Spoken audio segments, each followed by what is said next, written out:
તો ગીર સોમનાથમાં સિંહની લટારનો મનમોહક વિડીયો સામે આવ્યો છે। ગીર ગઢડાના દ્રોણેશ્વર ગામ નજીક વનરાજા રોડ પર દોડતા નજરે પડ્યા। મચ્છુંત્રી નદી કિનારે સ્વામિનારાયણ ગુરુકુળ નજીક સિંહની લટારનો વિડીયો સામે આવ્યો।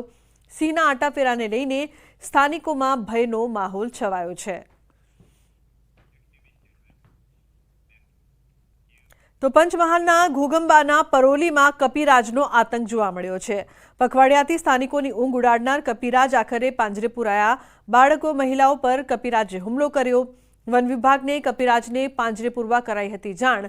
કપિરાજને પકડવા વન વિભાગે પાંજરું પણ ગોઠવ્યું હતું। તોફાન મચાવનાર કપિરાજને પાંજરે પૂરવાનો જીવંત દ્રશ્યો કેમેરામાં કેદ થયા। આખરે કપિરાજ કેળા ખાવાની લાલચમાં પાંજરામાં કેદ થતા સ્થાનિકોએ રાહત અનુભવી। વન વિભાગે પાંજરે પુરાયેલા કપિરાજને જંગલમાંથી મુક્ત કર્યો।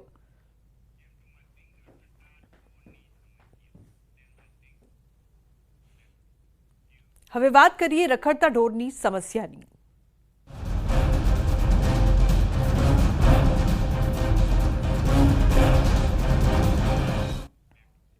તો રખડતી રંજાડને લીધે અકસ્માતની ઘટનાઓમાં વધારો થઈ રહ્યો છે। દ્વારકા નજીક સર્જાયેલા અકસ્માતમાં 7 લોકોના મોત બાદ પણ તંત્ર નથી જાગ્યું। જામનગર રાજકોટ હાઈવે પર રસ્તા પર અડીંગો જમાવીને બેઠેલા ઢોરથી રાહદારીઓ પરેશાન થઈ રહ્યા છે। રસ્તા પર રખડતા ઢોરથી અવારનવાર જીવલેણ અકસ્માતો સર્જાય છે। હાઈકોર્ટની ટકોર બાદ પણ હાઈવે પર ઢોરને રસ્તા પર આવતા રોકવાની કામગીરી ન કરાતા લોકોમાં રોષ જોવા મળી રહ્યો છે। રાજ્યમાં રખડતા ઢોરની રંજાડને લઈને અનેક અકસ્માતો સર્જાય છે। શનિવારે રાત્રે દ્વારકા નજીક જે 4 વાહનો વચ્ચે અકસ્માત સર્જાયો તેમાં 7 લોકોના જીવ ગયા છે। તેની પાછળનું મુખ્ય કારણ પણ ફૂટ્યો આડો ઉતરતા અકસ્માત સર્જાયાનું જાણવા મળ્યું છે।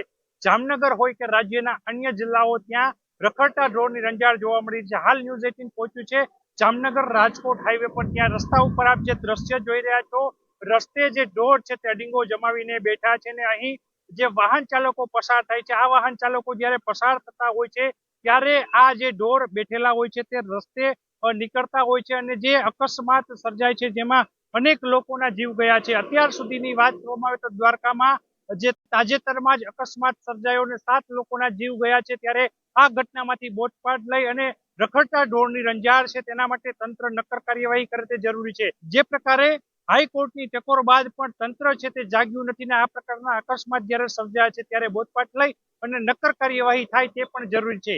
કેમેરામેન મનસુખ રામોલિયાની સાથે કિંજલ કારસરિયા, ન્યૂઝ 18 ગુજરાતી, જામનગર।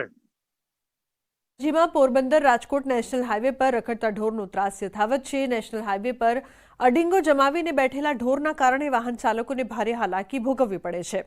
વારંવાર રખડતા ઢોરના કારણે જીવલેણ અકસ્માત સર્જાતા હોવા છતાં તંત્ર તરફથી કોઈ કામગીરી ન કરાતા રાહદારીઓમાં પણ રોષ છે।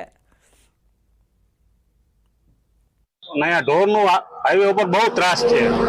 નાના વાહન માટે કે મોટા વાહન માટે આવતા જતા હોય બહુ તકલીફ પડે છે। હવે એનું શું કરવું, કોઈ કઈ કરવા વાળું છે નહીં। અહીંયા કઈક આને હાચવણી કરો તો બધાનું જીવ બચે, ઢોરનું બચે, માણાનું બચે। આમાં અરે બહુ બીક લાગે સાહેબ, આંકવામાં બહુ ધીમી ગાડી આપવી પડે છે અને ખાડા રસ્તા એવા ખરાબ છે, સમજી લ્યો। કોઈ જાતનું તંત્ર ધ્યાન નથી આપતું। રાજકોટની વાત કરીએ, રાજકોટના નેશનલ હાઈવે ના સીધા આપણા દૃશ્ય બધા હાઈવે ઉપર આપ જોઈ શકો છો કે અત્યારે આ જે ગાયો છે, ગાયો રસ્તાના વચ્ચમાં ઉભી હોય છે અને બીજી તરફ વાત કરીએ જે રીતે આ રસ્તો છે હજારો વાહન ત્યાંથી ચાલતા હોય છે। આ રાજકોટ થી અમદાવાદ સુધીનો નેશનલ હાઈવે છે, ત્યાં રસ્તામાં અડીજણ જમાવી અને ગાયો ત્યાં હોય છે। આપ સીધા દ્રશ્ય જોઈ શકો કેટલા અકસ્માત થતા હોય, કેટલા વાહન ચાલકોને તકલીફનો સામનો કરવો પડે છે, કેટલી બાઇક સવારો કેટલાઓને ઈજા થતી હોય છે। જ્યારે આ આપ જોઈ શકો છો કે જ્યારે આજથી વાહન આવતા હોય છે, વાહનને કેટલી બધી મુશ્કેલીનો સામનો કરવો પડે છે। જે રીતે આપ જોઈ શકો છો કે રોડના વચ્ચોવચ્ચમાં અત્યારે અડીંગા જમાવીને બેઠ્યું છે ગાયો અને આપ જોઈ શકો છો કે સામેથી કેટલા વાહન આવતા હોય છે। વાહન વાળાને લોકોને કેટલી પરેશાનીનો સામનો કરવો પડે છે। ક્યારેક તો અકસ્માત મોટા સર્જાતા હોય છે અને જાનહાનિ બી થતી હોય છે, છતાં ઢોર માલિકને કોઈ જાતની કાર્યવાહી કરવામાં આવતી નથી। નગરપાલિકા દ્વારા કોઈ જાતની ઢોર માલિકને દંડ વસૂલ કરવામાં નથી આવતો। ઢોર પકડવાની કામગીરી હજી સુધી કરવામાં આવી નથી, ના ઢોર માલિકોને દંડ વસૂલ કરવામાં આવે છે આ રીતે કેવી રીતે ચાલશે કે ક્યારેક ક્યારેક મોટા મોટા અકસ્માત થતા હોય છે, વાહનથી હજારો વાહન નેશનલ હાઈવે પર ચાલતા હોય છે, છતાં કોઈ જાતનું તંત્રનો પેટનો પાણી હલતો નથી. આ રીતે અકસ્માત મોટા પાયે થતા હોય છે, તેને રોકવા માટે તંત્ર દ્વારા તાત્કાલિક ધોરણે આ કાર્યવાહી કરવી પડે. બગાડી વિઝન ગુજરાતી. તો હાઈવે પર રખડતા ઢોરે 7 લોકોનો જીવ લીધો છે. દ્વારકામાં ટ્રિપલ અકસ્માતમાં 7ના મોત થયા છે. બરડિયા ફન હોટલ નજીક ગમકવાર અકસ્માત થયો. રોડ પર ઢોરને બચાવવા જતા બસ કાર સાથે ટક્કર. બસ ઇકો કાર અને સ્વિફ્ટ કાર વચ્ચે અકસ્માતમાં 10થી વધુ લોકો ઘાયલ થયા છે. અકસ્માત બાદ ખાનગી બસ રોડ પર પલટી ગઈ હતી. ઇજાગ્રસ્તોને ખંભાળિયા અને દ્વારકા હોસ્પિટલ ખસેડાયા હતા.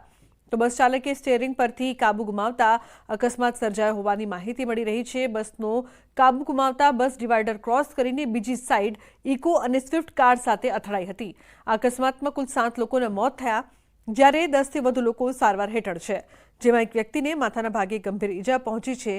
મૃતક કલોલ તાલુકાના રહેવાસી ઇકો કાર લઈ દ્વારકા ખાતે દર્શન કરવા માટે આવ્યા હતા, જ્યારે અન્ય ઈજાગ્રસ્ત સ્વિફ્ટ કાર જૂનાગઢ જિલ્લાના કેશોદમાં લઈને પહોંચી રહ્યો હતો. તો વડોદરામાં 1 કલાકથી ધોધમાર વરસાદ વરસી રહ્યો છે. સુભાનપુરા રાવપુરા વિસ્તારમાં પાણી ભરાયા છે. રોડ રસ્તા પર પાણી ફરી વળ્યા છે. તો વધુ માહિતી માટે સંવાદદાતા હાર્દિક વડોદરાથી લાઈવ જોડાયા છે. તેમની પાસેથી વધુ માહિતી લઈએ. હાર્દિક, શું માહિતી છે? અનેક વિસ્તારોમાં પાણી ભરાયા છે વડોદરામાં શરૂઆતી વરસાદમાં 1 કલાકની અંદર જ. લુમના જો વડોદરા શહેરની વાત કરીએ તો 1 મહિના બાદ ફરી એક વખત પૂરની પરિસ્થિતિનું નિર્માણ થયું હોય તે પ્રકારના દ્રશ્યો જે છે તે વડોદરા શહેરમાં જોવા મળી રહ્યા છે. આ દ્રશ્યો તમે જે જોઈ રહ્યા છો તે શહેરના રાવપુરા વિસ્તારના દ્રશ્યો છે, અને રાવપુરા વિસ્તારમાં જળબંબાકારની સ્થિતિ સર્જાઈ હોય તે પ્રકારની પરિસ્થિતિનું નિર્માણ થયું છે. ઉલ્લેખનીય બાબત છે કે આપણે અગાઉ દર્શકોને કીધું પ્રમાણે કે જે પૂરની પરિસ્થિતિ છે એટલે કે કુદરત છે તેને વડોદરા મહાનગરપાલિકાને 1 મહિનાનો સમય આપ્યો હતો, પરંતુ 1 મહિનાનો સમય વીતી ગયો. વડોદરા મહાનગરપાલિકાએ પોતાની ઊંઘ ન ઉડાડી અને એનું જે પરિણામ જે છે ન્યૂઝ 18 ગુજરાતીના દર્શકો જે છે પોતાની ટીવી સ્ક્રીન પર જોઈ રહ્યા છે. રાવપુરા વિસ્તાર આ મુખ્ય બજાર કહેવામાં આવે છે, અને મુખ્ય બજારના વેપારીઓ છેલ્લા ઘણા વર્ષોથી આ જ પ્રકારની પરિસ્થિતિ છે તેનો સામનો કરતા હોય છે. વેપારીઓની અનેક વખત રજૂઆત થઈ, પરંતુ વડોદરા મહાનગરપાલિકાની ઊંઘ જે છે તે ઉડવા તૈયાર નથી, અને એના જ કારણે વેપારીઓએ લાખો કરોડો રૂપિયાનું નુકસાન જે છે તે વેઠવાનો વારો આવતો હોય છે.